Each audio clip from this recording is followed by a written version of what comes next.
beeshu waxa ay deganayd koobar waaqa ahayd oo ay dhirtu qowshay xamash ku hawray geedgaab ku balhiidhay xareedu waxa ay wadnayd dhulka godanka ah oo dhan xooluhuna waxay ahaayeen dharaarinka dhereg xifla barqa fadhiista carruurtu maray xoolaha dabaasho mooyaane waxay ku rundadi jirtay leyla goobaley shantarad qili iyo hadba wixii kale ee la xiiso xulashada cayaaraha iyo firfircoonidoodaba waxaa loo daba fadhiisan jiray hiirad yare ducaale oo ah odayga dhalay hiirad yare waxa uu ahaa jaanji xoolo cun ah dhakadiisana aan tini ku hadhin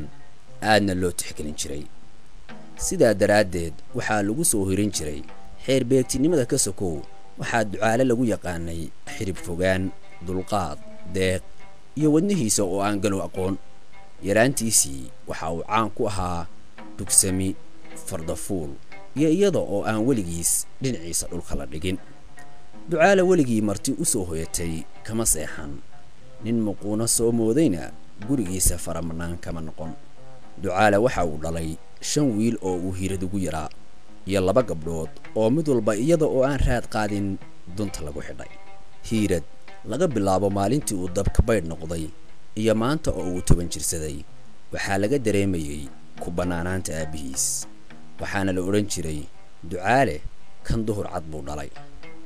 maalin maalmaha ka mid ahayd ayaa ducaale niman cawsha dhex miranayay gartooda loogu yeedhay qorraxda heelkeedii markuu dhan u foorarsaday ayuu hiirad yare gurigoodii u soo hadhimo doontay hooyadii wakhtigaas awrtii bay ku maqnayd gurigu waa aqlab uu ahaa islaantii ma aanay soo degdegin markii awrtii ay hubisay ayay geed galool ahaa oo laama fiican bixiyey is-hortaagtay oo tidhi maad 2 dhuub oo maydhaha geedkan ka sii diiratid hiirad waxa uu yimid gurigii oo cidlo ah isla markiiba haantii qabweyn buu hadhuubkii ka tuuray oo caana ka shubtay afka haddii uu caanihii saaray ayuu xabad jawgeed maqlay isla qacdiiba waxa uu arkay nin duleedka soo jiitamaya gadaalna hadba isaga oo dhiilaysan daymoonaya ninku waxa uu shanshada haystay qori maran sidii uu u soo dhacdhacayay buuna isku tuuray aqalka hortiisa waxa uu isaga oo neef kurdinaya halbowlaha bowdadana dhiig uu ka hawleeyahay hiirad ku yidhi war mayna ducaalaad tahay haa buu hiirad isaga oo firka naxsan ninkii ugu warceliyey war cadow baa raadkayga ku joogee ilaan ragba waa ku raqeedee imagan geli ninkii baa hiirad yare ku yidhi oo maxaan yeelaa ayuu yidhi isaga oo ay arrini ku ballaadhatay qobtolka iyo rarada awrtaa soo qaad oo igu dad nimankana na dhaafa ku dheh haddaad sidaasi yeeshana qorigan baan ku siin doonaa ninkii baa hiirad ku yidhi waxaana uu raaciyey waa adiga iyo aabbaha ceeb ku taalla hiirad yare sidii buu yeelay oo ninkii heeryadii buu ku diday welibana laxnayle ransanaysay buu qobtolkii dusha ka saaray wax yar dabadeed bay raggii ninka raad guraya yimaadeen oo markiiba guriga galaf ku qaadeen goortii ay baadhis kaga quusteen ayay hiirad waraysi ku bilaabeen war ninkii dhutinayay ee halkan soo maray mee erayadii ay yidhaahdeen buu hiirad yare ka daba yidhi ninkii dhutinayay ninkii dhiiggu ka da'ayay ninkii qoriga sitay ninkii halkaas unbuu uga sii waday oo ku celceliyey sidii wax waalan ilaa ay ka qatoobeen qaarkoodna cadho iyo xanaaq isla madax mareen nimankii midkood baa inta uu aad u cadhooday yidhi maqal yarow annaga hadalba kay lehna barin ee ninkii mee